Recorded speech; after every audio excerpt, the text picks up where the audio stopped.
Good afternoon. This is Sarah Honeydew for JNS Biblical Productions. It is in the opinion of JNS that the true story of the parable of the Good Shepherd is illustrated best and is awarded posthumously to the Maid of Orleans, now the patron saint of France.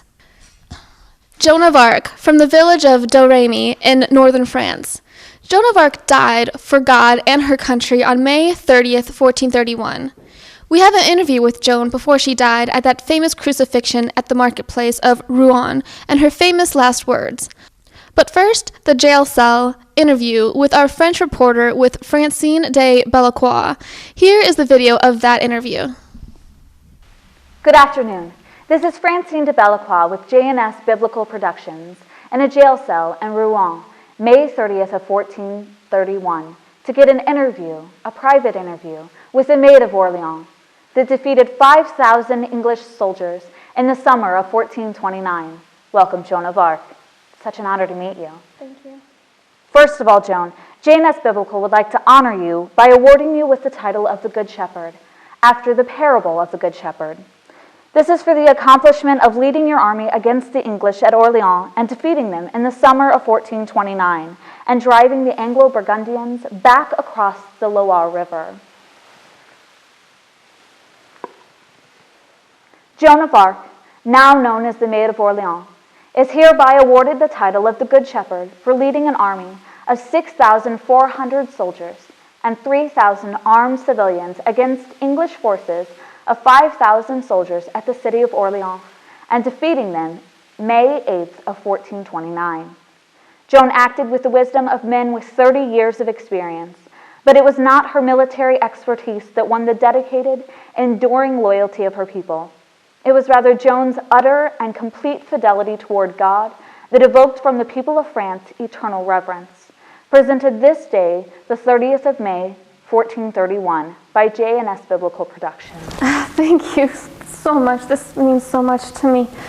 You know, I was on a divine mission to free France of her enemies. Really? Why were you so certain that you were acting under God's command? Well, when I was 13, I began to hear voices that were sent by God. They were voices that gave me a mission to free France from England and to install King Charles VII. As part of the divine mission, I took a vow of chastity and dressed like a man to blend in. I'm impressed, but why were you certain that these voices were real and that this was your divine calling in life? Well, I'm glad you asked. I'd have to say to my skeptics, I'll say this. In May of 1428, I made a dangerous journey to Chinon, the stronghold of the future king, Charles VII. This was through very dangerous enemy territories, and I had a secret meeting with Charles.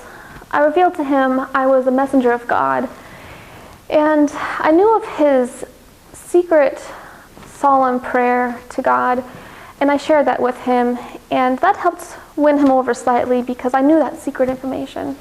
So then what happened? Well, I asked him for an army. I promised I would be there to see him crowned king of France, and I was questioned for about 3 weeks by theologians to verify the voices I heard were from God. A Dominican, for example, tried to trip me up one time by asking, if God is so powerful, where is the need for men at arms? What a question. And how did you answer? Well, I simply said, without being disturbed by the question, he helps who helps themselves. The sons of France will fight the battles, but it is he who will win the victory. I heard a bishop mutter, by God, what the child said is true. I was even asked in what language the voices spoke to me, and I told them in perfect French. And then?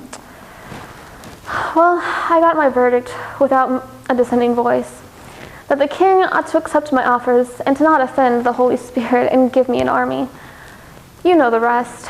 I became the general of the armies of France and attacked Orleans and drove out the English on May 8, 1429.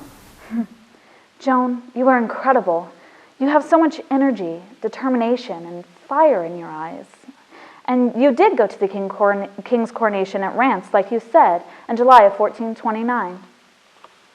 Well, I was acting as a good shepherd for my men who believed in me, and the prophecy that I was the virgin who was destined to save France. This gets more incredible as you tell the story. So, what went wrong, and were you betrayed? More or less. The Anglo-Burgundians captured me when I was thrown off my horse trying to defend the town of Compiègne. I was taken to Rouen and tried for heresy, witchcraft, and dressing like a man. The English were really trying to discredit King Charles VII's legitimacy, that I had helped him become king.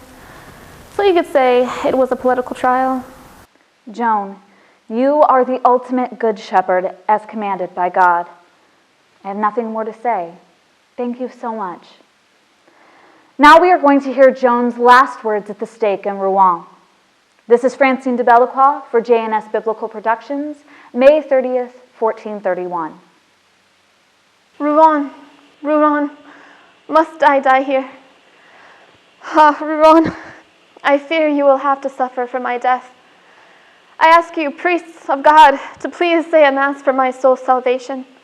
I beg all of you standing here to forgive me of the harm that I may have done you. Please pray for me. My voices did come from God, and everything I have done was by God's order. Hold the crucifix up before my eyes so I may see it until I die. I fear nothing because God is with me. Jesus! Jesus! Jesus!